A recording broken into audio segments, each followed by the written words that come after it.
네, 전해드린 대로 어제 열린 법무부 국정감사에서 민주당과 한동훈 장관의 열띤 신경전이 벌어졌습니다. 네, 관련 내용 정혁진 변호사, 조기현 변호사와 함께 자세히 짚어보도록 하겠습니다. 안녕하세요. 안녕하세요. 네, 반갑습니다. 자, 먼저 민주당 의원들과 한 장관의 설전 영상으로 좀 더 자세히 좀 보도록 하겠습니다. 그 전형적인 지역 토착 비리라고 누가 확정을 해줬죠? 저는 검찰의 입장을 설명드리는 것이고요. 그걸 듣고 판단하시는 거죠. 그러니까 검찰의 일방적인 주장이죠. 그러니까 법원에서 기각이 되는 거예요. 증거가 부족한 상태에서 오신 거잖아요. 제가 봤을 때 확정 편향을 갖고 계신 거예요. 의원님이야말로 죄가 없다는 확증 판단을 갖고 계신 거 아닙니까? 그러니까 계속 또 질문한다. 아니요, 질문이 진짜. 아닙니다. 질문은 제가 합니다. 답변을 드리는 네. 거예요. 유죄를 확정적으로 말씀하셨습니다. 맞습니까? 그런 확신을 갖고 검찰이 야당 대표를 구속하겠다는 취지인데 저 정도 자신도 없어도 되겠습니까? 확신했다는 얘기잖아요. 검찰 입장이 저겁니다. 저는 검찰 입장을 대신 말씀드린 거죠. 자, 핵심은 이겁니다. 그러니까 야당 한 장관 이재명 대표의 유죄를 확신하고 재판을 너무 자세히 설명했다. 이런 취지를 이제 공세를 한 거죠. 네. 저 상황에 대해서는 어떻게 보셨습니까? 일단 법무부 장관은 검사가 아니에요. 네. 그 장관이 수사를 직접 하는 게 아닙니다. 그런데 장관은 국회법에 따라 가지고 검찰이 수사한 것을 국회에 보고하는 거거든요. 네. 그런데 검찰이 유죄에 대한 확신도 없이 영장 청구를 한다면 오히려 그것이 문제가 아니겠습니까? 다시 말해서 네. 혐의가 없다라고 하는 것을 검찰이 알면서 영장 청구한다는 것은 그건 뭐 독재 시대나 있는 일이 아닌가 저는 그런 생각이 들고요. 그렇죠. 사실관계에 대한 검찰과 법원의 법적인 판단이 다른 것일 뿐이에요. 그런데 가장 중요한 건 뭐냐면은 검찰의 판단도 중요하고 물론 이제 영장 그 전담부의 판단도 중요하지만 예. 제일 중요한 건 뭐냐면은 본안 재판부의 판단이고 본안 재판부의 판결입니다. 저는 그렇게 생각합니다. 예. 네, 민주당의 공세에 대해서 한 장관, 유죄에 대한 자신감이 있는 게 뭐가 문제냐라는 식으로 맞섰거든요. 어떻게 보셨나요? 유죄에 대한 자신감 있는 것은 뭐 전 국민이 다 알고 있죠. 검찰이 사활을 걸고 지금 이재명 대표를 수사해 오고 있지 않습니까? 네. 다만 그런 자신감을 갖고 수사를 하는 거는 뭐 검사의 의무이긴 하지만 그것을 대외적으로 공표하는 행위는 다른 차원의 문제입니다.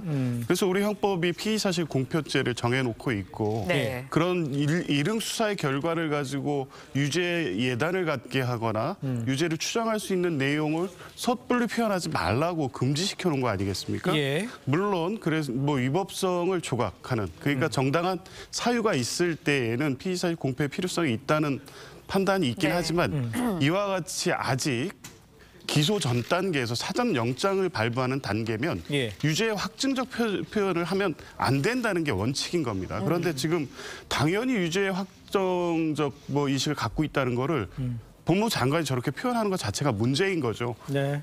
사전 구속 영장의 필요성, 그래서 체포 영장의 필요성을 소명하는 데 그쳤어야 되는데 너무 네. 유죄를 단정적으로 표현하는 게 아니냐 이런 문제 제기 받을 수밖에 없는 상황이었다고 봅니다. 알겠습니다. 또 이 부분도 문제가 네. 논란이 있습니다. 민주당이 결과적으로 이재명 대표 영장이 기각되지 않았느냐 이 부분도 강조를 했죠. 직접 들어보도록 하겠습니다.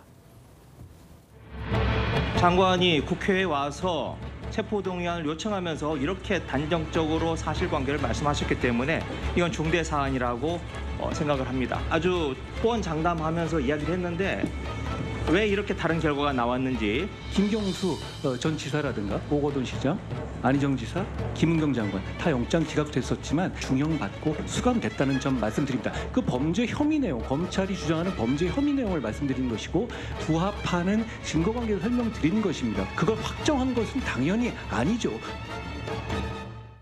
상황을 좀 보면 네. 김은경 의원이 공세를 펼치다가 오히려 이제 김경수, 안희정, 오거돈 이름이 거론이 네. 되면서 다소 머쓱해진 상황이 돼버린 것 같아요. 그러니까 김의겸 의원은요. 예. 판결하고 결정을 오해하고 있는 거예요. 판결은 뭐냐면 법원의 종국적인 판단을 판결이라고 하고 네. 종국적인 판단에 이르기 전에 법원이 잠정적으로 하는 결정을 그걸 결정이라고 하는 거거든요. 예. 만약에 영장이 발부가 되면 피의자는 어떻게 해야 되느냐.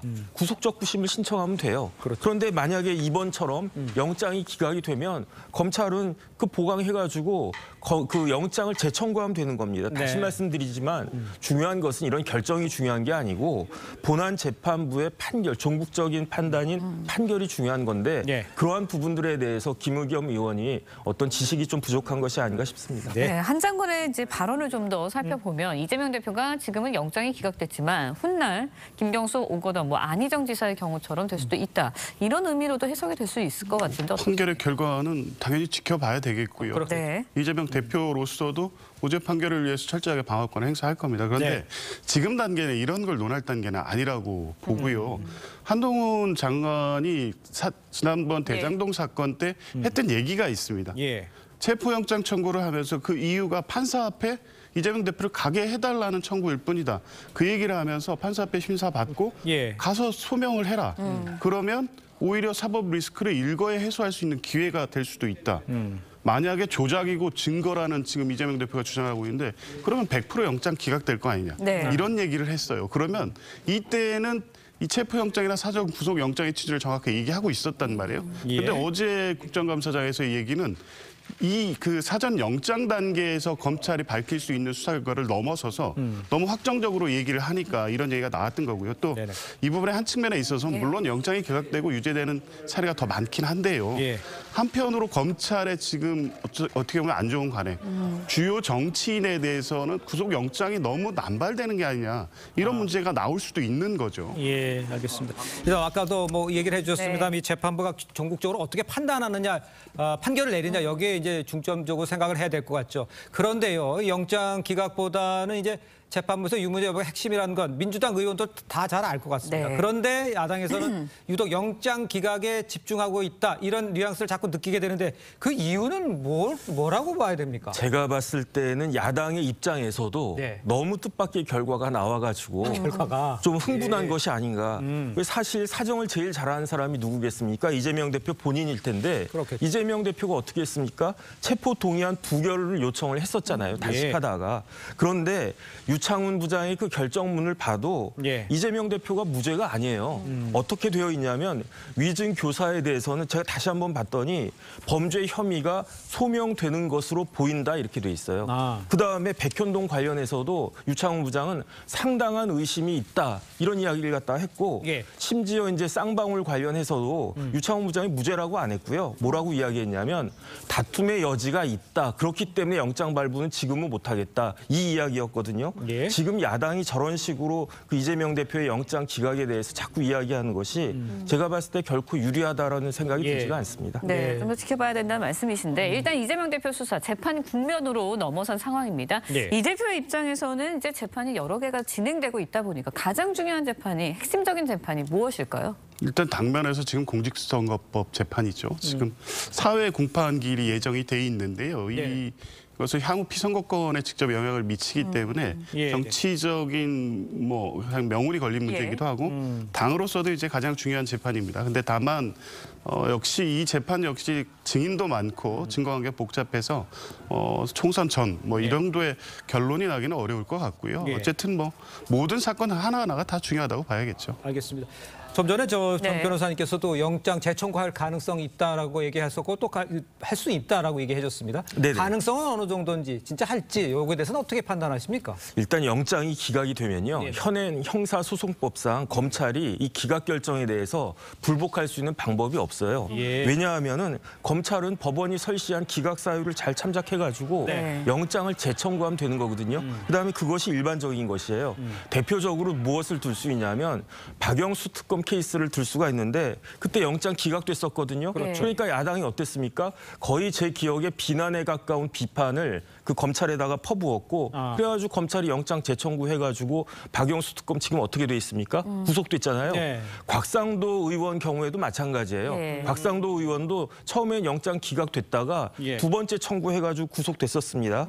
그런데 이재명 대표와 관련해서 과연 그렇게 예외적으로 취급할 이유가 있는가? 저는 그런 이유가 없다라는 생각이 들고요. 예. 네. 그래서 만약에 제가 검찰이라고 하면 유창훈 부장도 그 혐의가 소명되는 것으로 보인다라고 이야기 이야기한 위증 교사죄에 대해서는 먼저 불구속 기소를 하고요. 백현동 그다음에 특히 쌍방울과 관련해 가지고는 보강한 다음에 재청구를 하고 거기에 대해서 국회는 다시 한번 동의를 해줘야 됩니다. 예. 체포동의안.